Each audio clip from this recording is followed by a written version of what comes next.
hace muchos años en torno a un objetivo nacional que se desarrolla independientemente de los gobiernos. Propiamente el caso comenzó el año 86, no nos olvidemos de eso, cuando el Perú le advierte a Chile de la necesidad de hacer la delimitación y le propone una negociación bilateral. Solamente cuando Chile no acepta reiteradamente esta propuesta de negociación directa es que el Perú recurre dentro del sistema de Naciones Unidas ante la Corte Internacional el año 2008. De modo que una cosa importante para quienes nos están escuchando es que el Perú jamás ha incurrido en un acto inamistoso. Ahora, de acuerdo a la sentencia que hemos visto en el caso de Colombia con Nicaragua, cuando uno empieza a revisar, por ejemplo, el trazado de la nueva frontera, se va a dar cuenta que es un trazado muy complejo. Cualquiera que no conoce la materia de fondo diría, pero es hasta caprichoso. No, tiene una explicación muy de fondo. Eso es lo que puede ocurrir en el caso de Perú y Chile. La Corte no está obligada por los precedentes. La jurisprudencia no es necesariamente vinculante. Lo que sí es vinculante es una línea de pensamiento que ahora se ha ratificado y que sí nos favorece. Y esa línea de pensamiento dice, los actos propios no significan necesariamente la generación de un derecho. Así es que si Chile ha venido actuando como si tuviera derecho, porque tenía sí el control de la zona marítima, eso puede ser revertido por la Corte. General Leibovich, según he podido revisar hace instantes, la Armada colombiana permanece aún, a esta hora, en este instante, mientras estamos conversando, en aguas caribeñas que ya han sido cedidas, de acuerdo al fallo de la Corte Internacional, a Nicaragua. Poniéndonos fatalistas, imaginándonos las horas previas al fallo que la Corte Internacional emita sobre el Perú y Chile. ¿Un escenario así es posible? Es decir, ¿podemos imaginarnos a buques de la Armada chilena en Arica esperando el fallo? En San Andrés, Colombia mantiene puertos, ¿no? Hace mucho tiempo, no es cuestión de que hayan puesto la Armada ya en víspera de la sentencia de La Haya o cosa parecida. Ellos mantienen presencia por mucho tiempo, desde siempre, porque tenían la soberanía sobre el archipiélago. Entonces que estén allá, como manifiesta Hugo, ¿no? Están en la fase del control político de la sentencia. Luego vendrán los acuerdos prácticos, ya los acuerdos en detalle de cómo se va a manejar. Imagino tienen que acordar también el tema pesquero, de qué manera las pequeñas embarcaciones o los pequeños pesqueros pueden o no moverse en el ámbito de los nuevos límites. Pero no creo que sea una expresión de amenaza colombiana hacia Nicaragua o hacia Costa Rica o Panamá, que están un poco al sur. Un escenario parecido, en el digamos, caso... va en la línea, perdóneme que lo interrumpa, de desconocer el fallo, pues. No quito los buques, pero supongamos, yo no voy a hacerle caso a ese fallo. Supongamos, Jaime, que Colombia pretenda continuar en este esquema de desconocimiento. ¿A quién le va a atacar? ¿A Nicaragua? Si la sentencia no ha sido de Nicaragua. Por eso es importante entender que si Nicaragua y Colombia aceptaron la jurisdicción de la Corte Internacional, tienen que acatarla. ¿A quién va a atacar Colombia? ¿A quiénes? No hay lógica. Este es un tema de derecho internacional, una sentencia de un tercero que tienen que acatarlo, ellos dos que se pusieron de acuerdo previamente. Un escenario parecido en Arica, no hay que descartarlo porque ellos tienen también un puerto y tienen parte de su fuerza armada en la parte norte. Pero que amenacen al Perú tampoco, pues. No pueden amenazar al Perú, porque la sentencia no la dicta Perú. Claro, no lo puede descartar y además recordemos que más o menos entre el 2003 y 2004, cuando Rodríguez Cuadros comienza a impulsar el tema, de la línea qué curioso que más pescadores artesanales comenzaron a ser detenidos por la Armada chilena, pues, ¿no? Eran llevados a Arica y de ahí por tierra a Tacna. Volvían a pescar, detenidos, Arica, Tacna. No va a ser fácil. Fue sintomático, ¿no? No va a ser fácil, Jaime, ni la sentencia propiamente. Ya vimos la complejidad de la sentencia en el caso de Nicaragua-Colombia.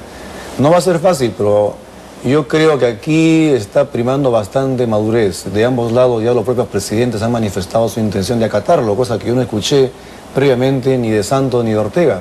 Y entonces eso ya es parte de un compromiso político entre los dos países que tiene mucha importancia. Y esperemos que no se exacerben los nacionalismos, ¿no? Que eso es impertinente en estas situaciones. Y que todo vaya calmo y que sepamos obviamente que tenemos que acatar y no nos quedan más alternativas. Claro, Juan, pero en países como Colombia, recogiendo un poco las declaraciones del señor Guibovich, entre Colombia y Nicaragua siempre han habido, digamos, relaciones salomónicas y muy diplomáticas, pero definitivamente estar disconforme con un fallo de La Haya puede despertar pasiones, ¿no? Y hablando del tema de lo que podría pasar o no en Arica con los buques chilenos, teniendo en consideración la conducta histórica de Chile, ¿sería esto probable? Que ellos simplemente estén disconformes y no quieran acatar el fallo y bueno, tengan una manera de accionar como lo hacían antiguamente? Sí, yo lo veo probable. Es decir, no lo descarto. Me parece un poco difícil por las reiteradas declaraciones tanto del presidente Piñera como del presidente Humala.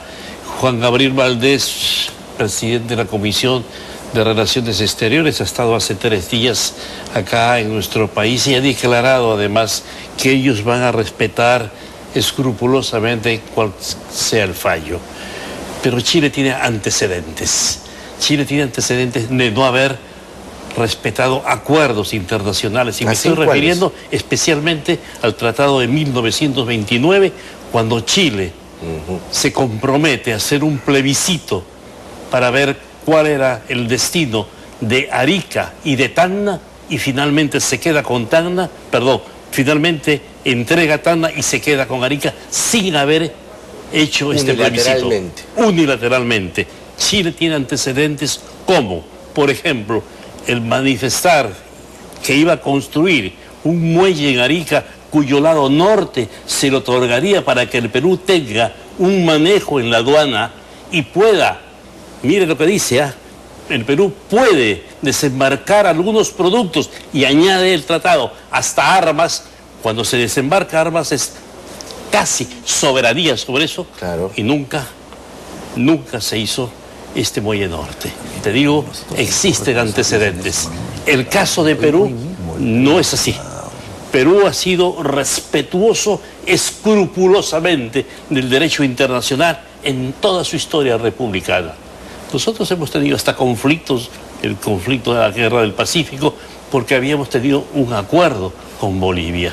Bueno, sí. Y así se dio, así se ha dado. Es decir, existen antecedentes. A veces muy apegados, ¿no?, a los convenios. Hugo. Sí, yo tengo una doble preocupación en esta etapa y en la subsecuente a la fase oral. Como todos sabemos, tenemos alrededor de 250.000 compatriotas que viven en Chile, tanto en Santiago, donde se concentra la mayoría, pero como no, en la zona de Arica, donde, dicho sea de paso, el Perú mantiene soberanía compartida con Chile, justamente porque tenemos un tratado de 1929 y respecto del cual nos falta trabajar. Pero estos compatriotas que viven en Chile deben tener salvaguardada su integridad física, sus derechos y estar absolutamente protegidos, tanto por el gobierno chileno, que debe dar garantías explícitas contra cualquier eventual brote de intolerancia, de chauvinismo o de exacerbación frente al proceso que se sigue ante La Haya y frente a la sentencia.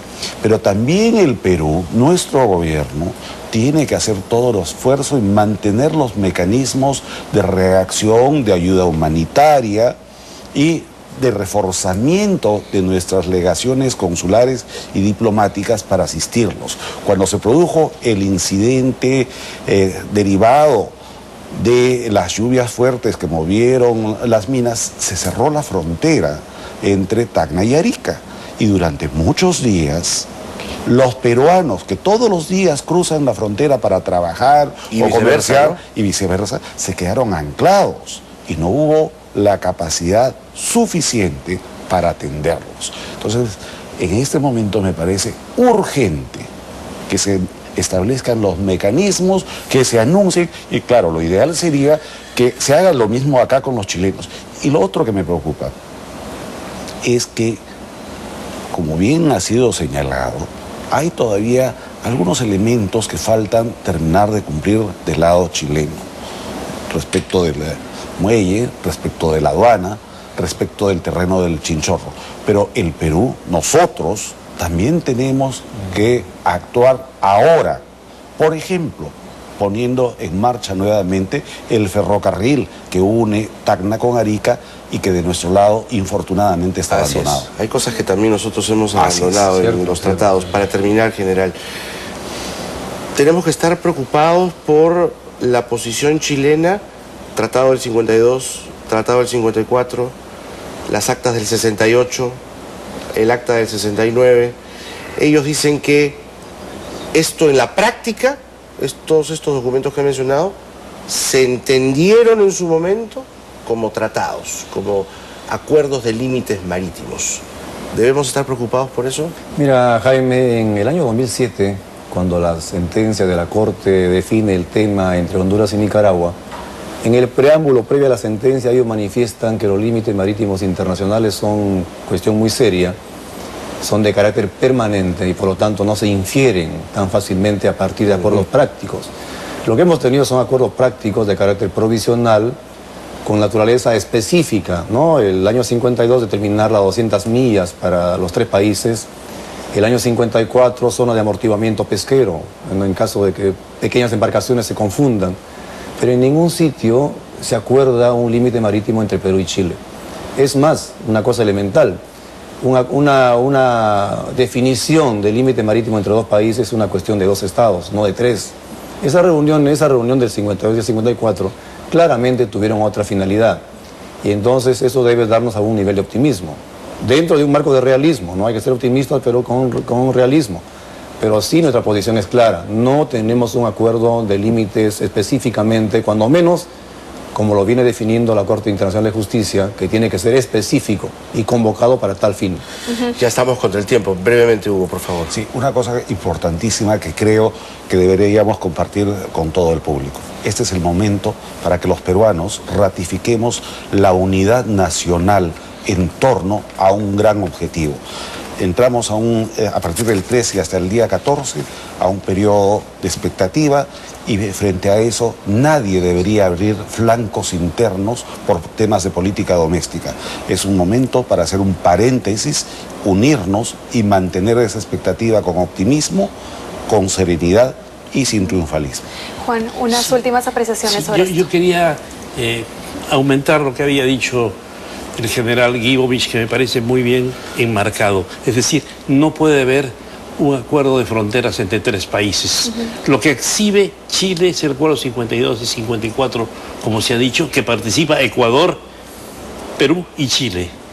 Y tan es así que después el Perú ha tenido que firmar un acuerdo explícitamente, taxativamente con Ecuador sobre la frontera marítima, y no existe. García y Correa lo hicieron. No existe un acuerdo con Chile. Creo que eso ilustra perfectamente Y la Ecuador, situación. además, ese acuerdo con Ecuador ayuda muchísimo. Muchísimo, Muchísimo. muchísimo. Señores, por supuesto. muchísimas gracias. Ha Muy sido un amable. gusto. Otto Guibovich, general, muchísimas gracias. El analista Hugo Guerra y el internacionalista Juan Beliranda. Hasta otra Siempre es un oportunidad. gusto conversar Ha con sido un ustedes. gusto. Hasta la próxima.